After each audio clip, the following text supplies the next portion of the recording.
Shalom saudara, sebagai orang percaya, kita sudah sangat akrab dengan sukacita memberi persembahan. Memberi persembahan sudah menjadi bagian tidak terpisahkan dari kehidupan kita, dan tradisi ini telah berlangsung selama ribuan tahun dalam sejarah gereja. Hari-hari ini, banyak pertanyaan yang muncul seputar memberikan persembahan. Apakah kita masih perlu memberikan persembahan? Bagaimana jika sedang mengalami situasi sulit, seperti kehilangan pekerjaan, sakit, musibah, atau bencana? Mungkinkah kita tetap memberi persembahan? Pada Voice of Pentecost kali ini, kita akan membahas tentang covenantal offering, persembahan perjanjian. Kita perlu pahami bahwa memberi persembahan adalah salah satu bentuk nyata dari ekspresi penyembahan, sekaligus bukti penyerahan total kepada Tuhan. Pemahaman inilah yang jadi fondasi kuat dalam memberikan persembahan, dan bukan didasarkan pada kemampuan menurut pandangan kita sendiri, bahkan di tengah situasi sulit. Untuk membahas tentang covenantal offering, kita perlu memiliki covenantal relationship terlebih dahulu. Covenantal relationship adalah hubungan yang terikat oleh janji yang kuat dengan Tuhan, berdasarkan kekayaan hikmat firman-Nya. Firman Tuhanlah yang menjadi petunjuk hidup kita dalam berelasi dengan Tuhan.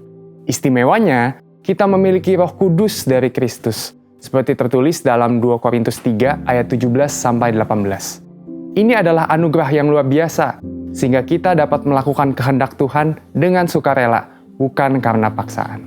Nah, saat kita memberi kepada Tuhan, kita melakukannya dengan sukarela sebagai bagian dari hubungan perjanjian kita dengannya. Inilah yang disebut dengan covenantal offering, persembahan yang didasarkan pada hubungan perjanjian antara manusia dengan Tuhan. Dalam Perjanjian Lama, Kitab Imamat mencatat ada 5 jenis korban persembahan yang diberikan oleh umat Israel kepada Tuhan. Korban bakaran, korban sajian, korban keselamatan, korban penghapus dosa, dan korban penebus salah. Namun, kelima korban tersebut telah digenapi melalui pengorbanan Tuhan Yesus untuk menebus kita dari belenggu dosa. Berarti, apakah kita sudah tidak perlu memberikan persembahan lagi? Eits, bukan begitu. Justru, pengorbanan Tuhan Yesus di kayu salib menjadi teladan yang baik dalam memberikan covenantal offering dengan kerelaan hati. Dalam Yohanes 10 ayat 18 tertulis, "Tidak seorang pun mengambilnya daripadaku, melainkan aku memberikannya menurut kehendakku sendiri.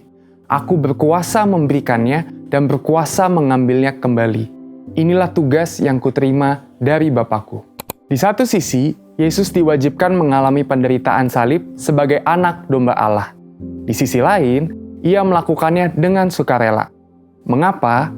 Karena ia setia pada perjanjian kasih Allah kepada kita. Tuhan telah terlebih dahulu mengasihi dan memberkati kita, sehingga sudah sepatutnya kita memberi persembahan kepadanya sebagai wujud mengekspresikan penyembahan dengan cara yang dikenan Tuhan. Dalam praktiknya, covenantal offering dapat diwujudkan melalui persembahan persepuluhan, persembahan sulung, dan komitmen mendukung proyek pekerjaan Tuhan sesuai tuntunan Roh Kudus. Dengan demikian, covenantal offering mencerminkan bagaimana kita mengasihi dan menyembah Tuhan, serta menjadi bentuk penyerahan total hidup kita kepadanya. Namun, jangan sampai pemberian persembahan ini mengabaikan prinsip keadilan, belas kasihan, dan kesetiaan. Kita juga perlu memahami pentingnya memberi secara horizontal, yaitu kepada sesama yang membutuhkan. Ini juga merupakan tugas kita dan bagian penting dalam pandangan Tuhan.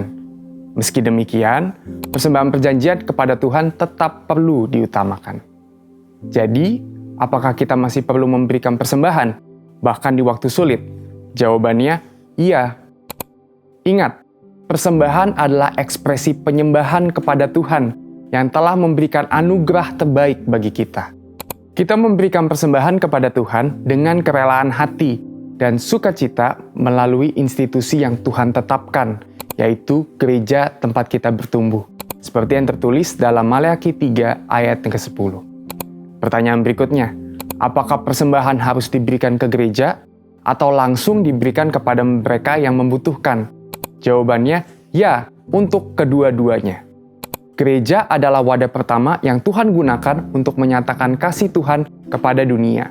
Tapi, saudara juga bisa loh langsung memberi kepada yang membutuhkan sesuai tuntunan Roh Kudus.